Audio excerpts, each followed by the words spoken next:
Ce mercredi 19 avril, j'ai enfin assisté à la diffusion sur le grand écran du film Super Mario Bros. Et j'avais besoin d'en parler avec vous. Alors au début, vu que je l'ai vu 2 semaines après sa sortie officielle, je me suis dit, ouais, pourquoi pas en faire une. Et après avoir vu toutes les vidéos réactions retour qui ont été faites sur YouTube, je me suis dit, ouais, en fait, non.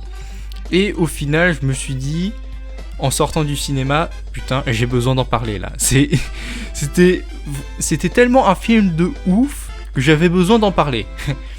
Bon, en tout cas, s'il y en a qui détestent, calmez-vous. Ce sera toujours mieux que le film merdique de 93. Parce que même si je l'ai pas vu, du peu d'extraits que j'ai vu sur YouTube, je peux dire que ce film est à chier. Voilà, c'est tout. Le film est clairement à chier. La version de 93 en live action, c'est nul. Bon, pour pas faire en sorte que cette intro soit trop longue, salut les geeks, c'est le Geek 3000 et aujourd'hui on se retrouve pour une vidéo retour sur Super Mario Bros, le film.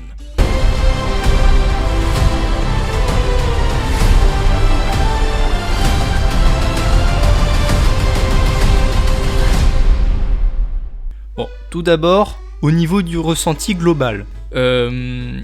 Comment dire ? Niveau visuel, ce film est une grosse claque dans la tronche.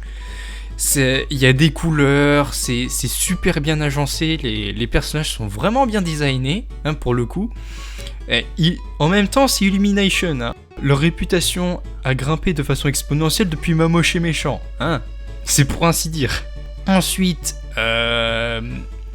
je dois bien l'avouer, je pensais pas avoir ce genre de réaction pendant le film, mais oui, la petite larme est sortie. La première fois que j'ai versé ma petite larme, c'était quand Mario débarque pour la première fois dans le royaume champignon et qu'il y a la musique de l'Overworld. Ça a tricoté la corde sensible, hein.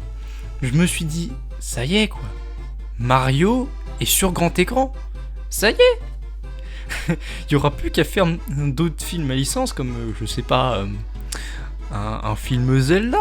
Et la deuxième fois, c'était à l'arrivée sur la route arc-en-ciel, parce que pour moi, ce qui représente le mieux Mario Kart, enfin tous les Mario Kart en général, c'est ce circuit.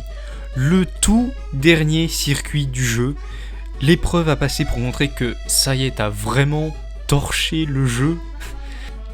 Et j'ai aussi remarqué que certaines séquences ont été modifiées par rapport au trailer, comme par exemple la séquence avec le Chip Chip. Et je sais plus qui c'est qui avait dit ça, je crois que c'était le JDG, mais je suis d'accord sur le fait qu'il y a certains moments qui étaient un peu forcés dans le film, genre quand Cranky Kong demande à tout le monde de se calmer et il pointe vraiment du doigt Diddy Kong. Un petit moment dont on aurait pu se passer, quoi. Et aussi pareil avec le coup de la carapace bleue sur la route arc-en-ciel. C'était pas nécessaire vraiment. Bon, maintenant concernant les musiques, je suis d'accord avec, je crois que c'était Lopok qui avait dit ça, que les musiques des jeux Mario sont peu présente dans le film. Genre, à un moment, il avait dit qu'il y avait juste quelques petites notes de Luigi's Mansion quand Luigi arrive chez Bowser. Et le truc, c'est que si je savais pas qu'il y avait des notes de Luigi's Mansion, je pense pas que j'aurais pu débusquer cet accord si particulier. Je sais même plus si je l'avais entendu d'ailleurs. Néanmoins, Illumination a fait quand même de sacrés bons choix, comme par exemple au début quand il y a les pingouins qui arrivent, ils ont mis la musique de Kill Bill qui a fait un petit ressort comique sur le fait que les pingouins, ils ont beau être déterminés, ils sont juste nuls face à Bowser. Il y a aussi pendant la séquence d'entraînement la musique I Need a Hero de je sais plus qui. En tout cas, les musiques étaient plutôt bien placées, hein, même si c'était pas des musiques de Mario. Et aussi, ils utilisent quand même les musiques du jeu, soit en remix, soit pour bien introduire le personnage. Par exemple, il y a une séquence ils avaient mis le thème de Bowser's Fury, qui est personnellement l'une des meilleures OST des Mario sur Switch, à mon goût. Je vais d'ailleurs vous laisser quelques secondes de la musique originale du jeu, hein, pas le remix du film, pour que vous puissiez savourer un petit moment.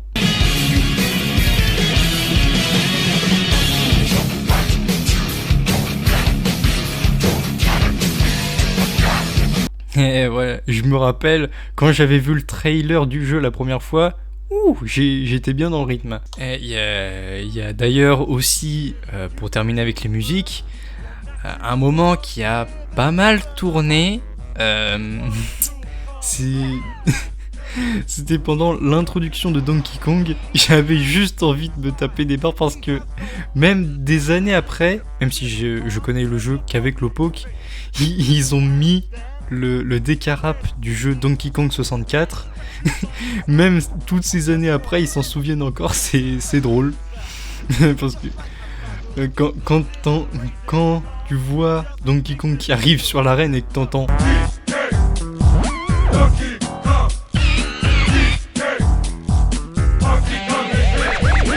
j'avais juste envie de me taper des barres, quoi. Au niveau des références, je vais pas m'attarder là-dessus parce qu'il y en a vraiment beaucoup trop. Que ce soit avec les autoréférences à Nintendo, genre par exemple, un moment, il y a Mario qui va dans sa chambre et qui joue à Kid Icarus sur sa NES. C'est drôle. Et avec tous les items du jeu, genre la cloche de chat, le mini champignon, la feuille tanuki aussi, la fleur de feu. Il y a vraiment beaucoup trop de références dans ce film. Il y a même pendant la cérémonie de mariage le roi Bobombe et le roi Boo qui étaient parmi les témoins de mariage, c'était drôle. Et aussi il y a un autre moment que j'ai un peu prédit parce que il y a une séquence où Bowser il s'entraîne pour sa demande en mariage.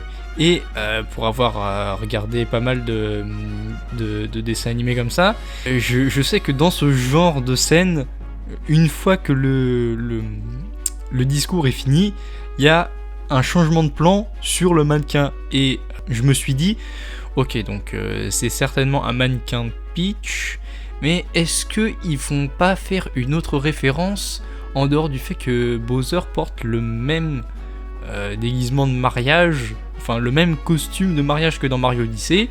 Mais je me suis dit, attends, mais il est vrai que dans New Super Mario Bros. Oui, Kamek était déguisé en Peach. Une hypothèse qui a été validée par le changement de plan par la suite. Pour continuer avec les moments forts et l'humour du film, on en parle de Bowser qui chante. Peach, Peach, Peach, Peachunette, Peach, Peach, Peach, Peachunette, je t'aide. Mais ce moment, il mérite un Oscar, hein. Sérieusement. Ensuite, un truc qui est un peu paradoxal par rapport à l'univers de Mario, c'est que Mario, il aime pas les champignons. C'est drôle. Ensuite, évidemment, quand on pense à Mario, on pense à Charles Martinet qui, depuis Mario 64, est la voix officielle de Mario. Il devait apparaître dans le film et effectivement, il fait quelques petits bruitages de Mario et il a même son propre personnage qui joue à une borne d'arcade au début du film. Il y a aussi le Luma qui veut juste en finir. C'était bien trouvé. Il est joyeux, mais en même temps, il parle de sujets ultra dark. Et quand tout le monde allait crever à la cérémonie de mariage, quand ils se sont sauvés au dernier moment par Donkey Kong, le Luma, il fait « Oh, nul !» Parce que c'est un personnage très particulier, ce Luma. Et enfin, le final avec le remix de la Super Étoile, là, le combat de fin. Le combat de fin de Sonic 2, il aura de la concurrence, là. Non mais c'était ultra coloré, là, les ralentis. Non mais franchement, les studios, ils ont géré ce moment-là. Maintenant, qu'est-ce qu'on peut attendre de la suite ? Bah déjà avec la scène post-générique, on sait qu'il y aura Yoshi dans le prochain film. Ça c'est assuré à 100%. Et ensuite, comme intrigue annexe, on n'a toujours pas eu Harmony, qui était vaguement mentionné avec l'univers qui est très grand, le grand nombre de galaxies qui ne fait pas penser du tout à Super Mario Galaxy, dont l'un des personnages clés c'est justement Harmony. Et sachant qu'il y a aussi un Luma dans le film, c'est un peu trop gros quoi. Il y a aussi Bowser Jr., qui est un personnage un peu central pour le méchant, peut-être qu'il apparaîtra dans le prochain film, on sait jamais, mais l'intrigue que je pourrais proposer, c'est la suivante.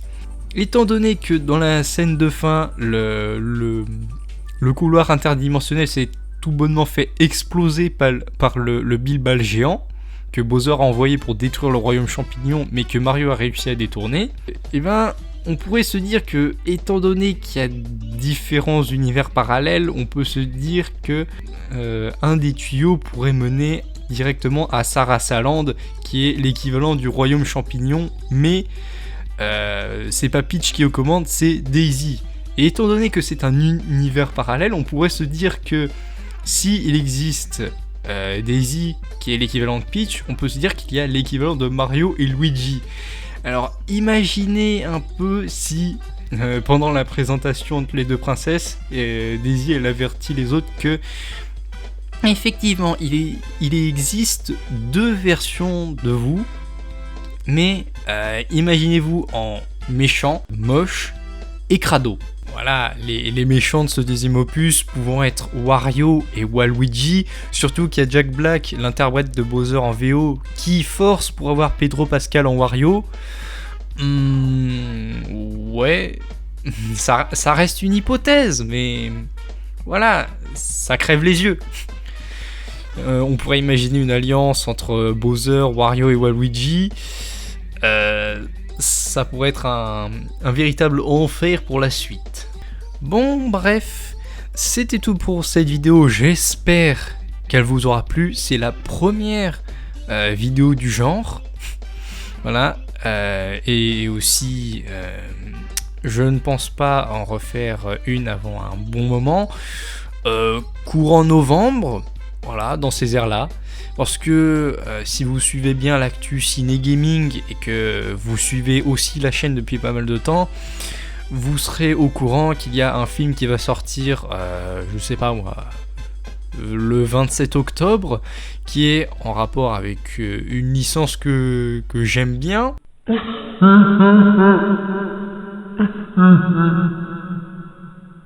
Bon, bref, je pense faire une vidéo dessus quand le film va sortir. Et contrairement au film Mario, je vais essayer de ne pas me faire spoil entre le temps de sortie officielle et le temps où je vais voir le film, quoi. Et je viens de penser à un truc avant de terminer. Y a pas le frérot qui vient faire un happening ? Non, cette vidéo tenait à cœur, donc j'ai préféré ne pas intervenir. Voilà. Oh merci, c'est vraiment gentil de ta part. Ouais, mais n'oublie pas notre accord. Faudra allumer Blender un jour ou un autre. Pendant l'été, ça te va ? Ou plus tôt ? Ouais, il y a quand même les cours à côté, donc ouais, pendant l'été, je conçois. Ok, j'honorerai notre part du marché, ne t'en fais pas. Bon bref, c'était tout pour cette vidéo. Abonnez-vous, activez la cloche, likez la vidéo et partagez la chaîne et la vidéo à tous vos potes et sur les réseaux sociaux. Voilà, comme ça fera plus de visibilité. Allez voir les anciennes vidéos, elles sont disponibles sur la chaîne. Hein. Allez aussi checker l'onglet communauté, je suis très actif dessus. Enfin, plus actif qu'en vidéo. Le running gag du flemmard. Bon, bref, c'était le Geek 3000. Bonne journée à vous. Vidéo over.